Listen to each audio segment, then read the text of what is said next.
स्वागत है आपका हमारे YouTube channel Hindi Gurukul academy में। कैसे मुझे उम्मीद है कि आप अच्छे होंगे। यदि आप जेएसई, जीडीसी, यूपीएचएससी, टीजीटी, पीजीटी इन परीक्षाओं की तैयारी कर रहे हैं तो क्लास आपके लिए बहुत महत्वपूर्ण है। यदि आप चैनल को पहली बार देख रहे हैं तो इसको सब्सक्राइब कर लें। यदि आपने सब्सक्राइब किया है तो आप वीडियो को लाइक जरूर करें। तो चलिए शुरू करते हैं आज की एक महत्वपूर्ण क्लास। पहला सवाल देखते हैं। पहला सवाल कह रहा है कि उड़ गया गरजता यंत्र गरुड़ बन बिंदु, शून्य में पिघल गया पर सांप। ये पंक्तियां आगे की किस कविता से ली गई हैं आपको ये बताना है। ए पहचान, बी सांप, सी हरी घास पर क्षण भर और डी हवाई अड्डे पर विदा। तो आपको इसका उत्तर बताना है कि ये आगे की किस कविता से उद्धृत हैं। तो ये आगे की कविता हवाई अड्डे पर विदा से उद्धृत हैं। विकल्प डी इसका उत्तर जो है वो सही हो जाएगा। दूसरे सवाल पर आते हैं। कह रहा है कि कुरुक्षेत्र का मुख्य प्रतिपाद क्या है। तो ये जो रचना है इसका प्रतिपाद क्या है ये बताना है। ए कह रहा है युद्ध देश विरोधी प्रवृत्ति है। बी कर के संसार में शांति, समता और न्याय की प्रतिष्ठा के लिए युद्ध आवश्यक नहीं है। सी कह रहा है कि युद्ध सदैव मनुष्य विरोधी होता है। और डी कह रहा है कि जब तक संसार में सद्भावना, शांति, समता और न्याय की प्रतिष्ठा नहीं होती तब तक युद्ध अनिवार्य है। तो आपको बताना है कि कुरुक्षेत्र कविता का मुख्य प्रतिपाद क्या है। तो सांस्कृतिक राष्ट्रीय चेतना के कवि रामधारी सिंह दिनकर की प्रमुख रचना है कुरुक्षेत्र। इसका प्रकाशन 1946 में हुआ था और ये एक प्रबंध काव्य है। और इसका मुख्य प्रतिपाद है कि जब तक संसार में सद्भावना, शांति, समता और न्याय की प्रतिष्ठा नहीं होती तब तक युद्ध अनिवार्य है। तो विकल्प डी इसका उत्तर जो है वो क्या होगा, वो सही हो जाएगा। तीसरे सवाल पर आते हैं। तीसरा सवाल कह रहा है कि शोषक वर्ग के प्रति घृणा का भाव किस युग की कविता की मुख्य प्रवृत्ति जो है वो रही है। ए छायावादी, बी प्रगतिवादी, सी प्रयोगवादी और डी आधुनिकतावादी। तो इसका उत्तर आपको बताना है इसका सही उत्तर क्या होगा। तो देखिए शोषक वर्ग के प्रति घृणा का भाव प्रगतिवादियों की मुख्य प्रवृत्ति रही है। तो विकल्प बी इसका उत्तर जो है वो क्या होगा, वो सही हो जाएगा। प्रतिवाद का जो सैद्धांतिक आधार है वो मार्क्स का द्वंद्वात्मक भौतिकवाद है। राजनीति के क्षेत्र में जो समाजवाद या साम्यवाद है, साहित्य के क्षेत्र में उसे ही हम प्रगतिवाद कहते हैं। अगले सवाल पर आते हैं। अगला सवाल कह रहे हैं कि बैठे हुए सुखद आतप में मृग रोमंथन करते हैं, बन के जीव विवर में बाहर हो विश्रभ विचरते हैं। ये पंक्ति जो है वो आपको बताना है कि किस रचना से जो है वो ली गई है। इसके बारे में आपको बताना है। ए साकेत में चित्रकूट का प्रसंग है, बी असाध्य बीड़ा में वन प्रांतर का, सी रश्मिरथी में परशुराम आश्रम का और डी कामायनी में सारस्वत प्रदेश का। तो आपको बताना है कि किस रचना के किस प्रसंग से जो है ये लिया गया है। तो इस पंक्ति की अगर हम बात करें तो ये पंक्ति जो है रश्मिरथी में परशुराम आश्रम का वर्णन किया गया है। तो विकल्प सी जो है इसका उत्तर क्या होगा, वो आपका करेक्ट आंसर जो है वो हो जाएगा। रश्मिरथी अर्थात सूर्य का सारथी, ये भी रचना जो है रामधारी सिंह दिनकर के द्वारा लिखित है। 1952 में इसका प्रकाशन हुआ था और इसमें कुल 7 सर्ग हैं। सवाल नंबर 5 पर आते हैं। 5 नंबर सवाल में कह रहे हैं कि विद्यापति किसके आश्रित कवि थे, ये आपको बताना है। ए कह रहे कि राज सिंह, बी नरसिंह, सी शिव सिंह और डी छत्रसाल। तो इसका उत्तर आपको बताना है। तो देखिए विद्यापति तिरहुत के राजा शिव सिंह के आश्रित कवि थे। विकल्प सी इसका उत्तर क्या होगा, वो आपका करेक्ट आंसर जो है वो हो जाएगा। सवाल नंबर 6वें पर आते हैं। 6वां सवाल कह रहा है कि प्रसादकृत प्रलय की छाया की विषय वस्तु के केंद्र में है, ये आपको बताना है। ए महाराणा प्रताप का पराभव पराभव, बी पद्मिनी का अग्निदाह, सी जल प्रलय और डी रानी कमलावती का पश्चाताप। तो आपको बताना है कि इसका जो है सही उत्तर क्या होगा। आ, प्रलय की छाया की विषय वस्तु के केंद्र में क्या है। तो इसके विषय वस्तु के केंद्र में अगर हम बात करें तो रानी कमलावती का पश्चाताप है। तो विकल्प डी इसका उत्तर क्या होगा, वो करेक्ट आंसर हो जाएगा। 7वें प्रश्न पर आते हैं। 7वां प्रश्न क्या कह रहा है। 7वां प्रश्न कह रहा है कि धिक जीवन जो पाता ही आया है विरोध, पंक्ति में किसके जीवन सत्य की अभिव्यक्ति मिलती है, ये आपको बताना है। ए सूर्यकांत त्रिपाठी निराला, बी हनुमान, सी लक्ष्मण और लक्ष्मण जाति, लक्ष्मण लाची नहीं, लक्ष्मण, और सी विभीषण। तो इसका उत्तर आपको बताना है।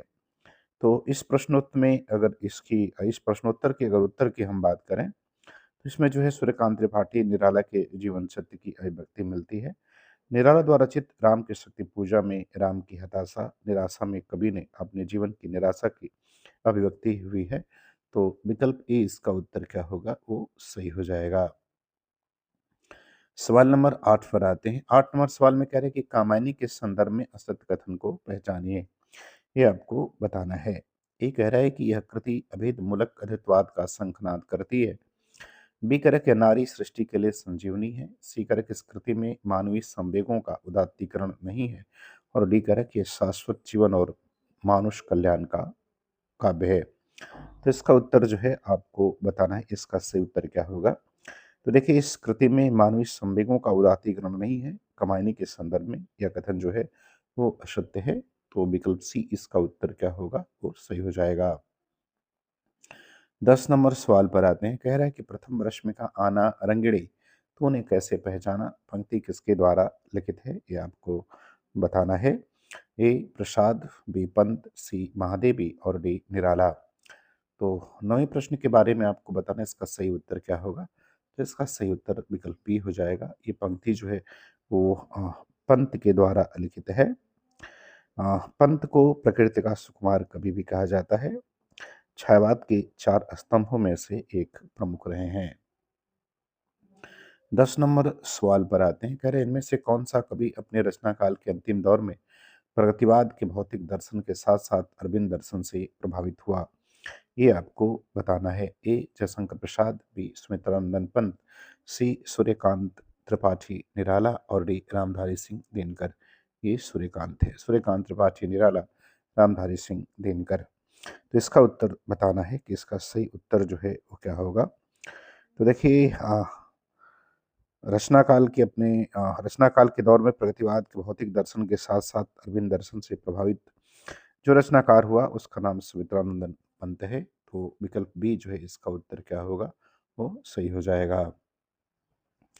11 नंबर सवाल पर आते हैं। 11 नंबर सवाल में क्या कह रहे हैं। कह रहे द्विवेदी का कौन सा कवि है जिसने सारी रचनाएं ब्रजभाषा में की है, ये आपको बताना है। ए जगन्नाथ दास रत्नाकर, बी गया प्रसाद शुक्ल स्नेही, सी माखनलाल चतुर्वेदी और डी बालकृष्ण शर्मा नुई। तो इसका उत्तर आपको बताना है कि किसने जो है अपनी सभी कविताएं जो है वो ब्रजभाषा में की हैं।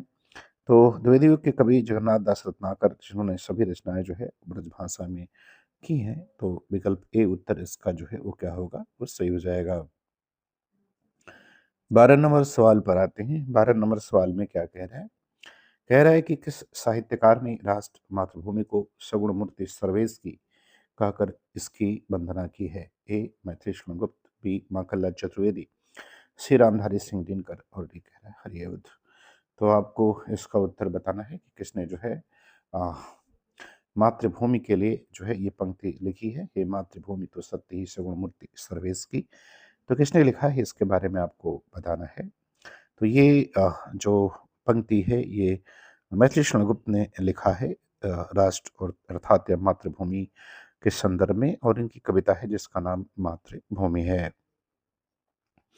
13 नंबर सवाल पर आते हैं। 13 नंबर सवाल में कह रहे हैं कि कविता प्रभावशाली रचना है जो पाठक या श्रोता के मन पर आनंददायी प्रभाव डालती है। काव्य के संदर्भ में यह कथन जो है किसका है, आपको बताना है। ए आचार्य महावीर प्रसाद द्विवेदी, बी आचार्य रामचंद्र शुक्ल, सी जयशंकर प्रसाद और डी महादेवी वर्मा। तो आपको बताना है कि कथन जो है किसका है। तो यह विचार आचार्य महावीर प्रसाद द्विवेदी का है। विकल्प ए उत्तर इसका क्या होगा, वो सही हो जाएगा। 14 नंबर सवाल पर आते हैं। कह रहे हैं कि आत्माराम के छद्म नाम से आचार्य महावीर प्रसाद द्विवेदी की आलोचना किसने की थी। ए बाबू श्याम सुंदरदास, सी बाबू बाल मुकुंद गुप्त, सी झाबरमल शर्मा और डी पंडित जगन्नाथ प्रसाद चतुर्वेदी। तो इसका उत्तर जो है आपको बताना है कि आत्माराम के छद्म नाम से महावीर प्रसाद द्विवेदी की आलोचना किसने की थी। तो आत्माराम के छद्म नाम से महावीर प्रसाद द्विवेदी की आलोचना बाबू बाल मुकुंद गुप्त ने की थी। तो विकल्प बी इसका जो है उत्तर क्या होगा, वो आपका करेक्ट आंसर हो जाएगा। सवाल नंबर 15 पर आते हैं। 15 नंबर सवाल में क्या कह रहा है? कह रहा है कि रीतिकाल के सर्वांग निरूपण कवि वे हैं जिन्होंने काव्य के समस्त अंगों का विवेचन अपने ग्रंथों में किया है। अतः निम्नलिखित में से रीतिकाल का कौन सा ऐसा कवि नहीं है जिसकी गणना सर्वांग निरूपक कवियों में की जाती है? ए कुलपति मिश्र, बी देव, सी मथिराम और डी चिंतामणि। तो आपको इसका उत्तर जो है बताना है कि इसका सही उत्तर क्या होगा। तो देखिए, मथिराम ऐसे कवि हैं जिनकी गणना जो है सर्वांग निरूपण कवियों में नहीं की जाती है। तो विकल्प सी इसका उत्तर जो है क्या होगा, वो सही हो जाएगा। कुलपति मिश्र, देव और चिंतामणि जो है वो सर्वांग निरूपक कवियों के अंतर्गत आते हैं। 16 नंबर सवाल पर आते हैं। कह रहा है कि सगुन अलंकारन सहित दोष रहित जो होए, शब्द अर्थ ताको कबित विविध कहत सब कोय। काव्य बेशक यह रचना या परिभाषा इनमें से किस आचार्य की है? आपको बताना है कि काव्य बेशक जो ये परिभाषा है वो किस कवि ने जो है वो कहा है। इसका उत्तर देना है। ए चिंतामणि, बी केशवदास, सी भिखारीदास और डी मथिराम। तो आपको इसका उत्तर जो है वो बताना है। इसका सही उत्तर जो है वो क्या हो जाएगा? तो इसका सही उत्तर विकल्प ए हो जाएगा। ये पंक्ति चिंतामणि की है। तो 16 का ए विकल्प जो है वो क्या होगा, वो सही हो जाएगा। बात करते हैं सवाल नंबर 17 की। 17 में करें कि इनकी सी विशुद्ध सरस एवं शक्तिशाली ब्रजभाषा लिखने में और कोई कवि समर्थ नहीं हुआ। आचार्य शुक्ल ने इस कवि के बारे में यह टिप्पणी की है। ए देव, बी ठाकुर, सी घनानंद और डी इनमें से कोई नहीं। तो ये टिप्पणी जो है आचार्य रामचंद्र शुक्ल ने रीति मुक्त काव्यधारा के श्रृंगारी कवि घनानंद के बारे में की है। विकल्प सी इसका उत्तर क्या है, वो सही हो जाएगा। चलिए बात करते हैं सवाल नंबर 18 की। 18 नंबर सवाल में कह रहा है कि सुजान की उपेक्षा से विराग उत्पन्न होने के बाद रीतिकालीन कवि घनानंद वृंदावन जाकर किस संप्रदाय के वैष्णव हो गए थे? ए वल्लभ संप्रदाय के, बी निम्बार्क संप्रदाय के, सी सखी संप्रदाय के और डी राधा वल्लभ संप्रदाय के। तो आपको प्रश्न नंबर 18 का उत्तर बताना है कि इसका सही उत्तर क्या होगा। तो देखिए, दिल्ली से निकाले जाने के पश्चात ये वृंदावन आकर के निम्बार्क संप्रदाय में दीक्षित हुए। तो विकल्प बी इसका उत्तर क्या होगा, वो करेक्ट आंसर हो जाएगा। सवाल नंबर 19 पर आते हैं। 19 नंबर सवाल में क्या कह रहा है? 19 नंबर सवाल में कह रहा है कि कौन से रीतिकालीन कवि आपस में भाई माने जाते हैं, ये आपको बताना है। ए मोतीराम भूषण सोमनाथ, बी भूषण मोतीराम पद्माकर, सी चिंतामणि मोतीराम सोमनाथ और डी कह रहा है कि चिंतामणि भूषण और मोतीराम। तो आपको इसका उत्तर बताना है कि इसका उत्तर सही क्या होगा। तो इसका उत्तर सही हो जाएगा चिंतामणि भूषण मोतीराम कवि ये आपस में भाई माने जाते हैं। तो विकल्प डी इसका उत्तर क्या होगा, वो सही हो जाएगा। 20 नंबर सवाल पर आते हैं। कह रहे हैं कि ये ब्रजभाषा के मतिराम ऐसे कवियों के समकक्ष हैं और कहीं कहीं तो भाषा और भाव के माधुर्य में पद्माकर तक के टक्कर देते हैं। आचार्य शुक्ल ने यह किस कवि के लिए कहा है? ए बेनी प्रवीण, बी बोधा, सी ग्वाल और डी भूषण। तो इसका उत्तर जो है आपको बताना है कि ये किसके संदर्भ में इन्होंने कहा है। तो आचार्य शुक्ल ने यह बेनी प्रवीण कवि के लिए कहा है। तो विकल्प ए उत्तर इसका क्या होगा, वो करेक्ट आंसर हो जाएगा। सवाल नंबर 21 पर आते हैं। 21 नंबर सवाल में करें कि राधा कृष्ण के प्रेम को लेकर कृष्ण भक्त की जो काव्यधारा चली उसमें लीला पक्ष अर्थात बाह्यार्थ विधान की प्रधानता रही। यह कथन हिंदी साहित्य के किस इतिहासकार का है, यह आपको बताना है। ए आचार्य हजारी प्रसाद द्विवेदी, बी डॉक्टर गणपत चंद्र गुप्त, सी रामचंद्र शुक्ल और डी आचार्य विश्वनाथ प्रसाद मिश्र। तो आपको बताना है कि ये जो है कथन किसके द्वारा कहा गया है। तो कृष्ण भक्ति के संदर्भ में ये जो है आचार्य रामचंद्र शुक्ल का कथन है। तो विकल्प सी उत्तर इसका क्या होगा, वो सही हो जाएगा। 22 नंबर सवाल पर आते हैं। 22 नंबर सवाल में कह रहे हैं कि गोपियों की वचन वक्रता का मनोहारी चित्रण सूरदास के किस अंश में मिलता है? ए बाल लीला, बी प्रेम लीला, सी दान लीला और डी भ्रमर गीत। तो इसका उत्तर जो है आपको बताना है कि गोपियों की वचन वक्रता का मनोहारी चित्रण जो है कहाँ मिलता है। तो ये सूरदास के सूरसागर के भ्रमर गीत अंश में जो है वो मिलता है। तो विकल्प डी इसका उत्तर क्या होगा, वो सही हो जाएगा। अब आते हैं सवाल नंबर 23। 23 नंबर सवाल में क्या कह रहा है? 23 नंबर सवाल में कह रहा है कि निम्नलिखित में से वल्लभाचार्य के शिष्यों के संबंध में कौन सा कथन असत्य है? ए कुंभनदास तथा कृष्णदास, बी सूरदास तथा परमानंद दास, सी नंददास तथा चतुर्भुजदास और डी सूरदास तथा कृष्णदास। तो कौन सा अशुद्ध है, इसमें आपको जो है वो कथन अशुद्ध है, अशुद्ध नहीं अशुद्ध है, वो आपको बताना है। तो वल्लभाचार्य के शिष्यों के संबंध में नंददास और चतुर्भुजदास ये कथन असत्य है। तो विकल्प सी जो है ये इसका उत्तर क्या होगा, वो सही हो जाएगा। ये जो है गोस्वामी विठलनाथ के शिष्यों में आते हैं। वैसे ये सभी अष्टछाप के कवि हैं। सवाल नंबर 24 पर आते हैं। 24 नंबर सवाल में कह रहा है कि कबीर के बीजक पर रची गई त्रिज्या टीका किसने लिखी है? ए पूरनदास, बी जगजीवन दास, सी भगवान दास और डी पलटू दास। तो इसका उत्तर आपको बताना है कि कबीर के बीजक पर रची गई त्रिज्या टीका टीका जो है वो किसने लिखी है। तो कबीर के बीजक पर लिखी गई त्रिज्या टीका जो है वो पूरनदास की है। विकल्प ए इसका उत्तर क्या होगा, वो करेक्ट आंसर हो जाएगा। अब आते हैं सवाल नंबर 25। 25 नंबर सवाल में कह रहा है कि अपने पौरों से हताश जाति के लिए भगवान की शक्ति और करुणा की ओर ध्यान ले जाने के अतिरिक्त दूसरा मार्ग ही क्या था? यह कथन किसका है, आपको बताना है। ए रामचंद्र शुक्ल, बी विद्यानिवास मिश्र, सी हजारी प्रसाद द्विवेदी और डी नामवर सिंह। तो आपको बताना है कि भक्ति काल के संबंध में ये कथन किसका है। तो भक्ति काल के संबंध में यह कथन जो है वो आचार्य रामचंद्र शुक्ल का है। तो विकल्प ए इसका उत्तर क्या होगा, वो सही हो जाएगा। तो मुझे उम्मीद है कि वीडियो आपको पसंद आएगी। आपको अच्छा लगे तो आप चैनल को सब्सक्राइब जरूर करें। पूरा वीडियो देखने के लिए आपका बहुत बहुत धन्यवाद।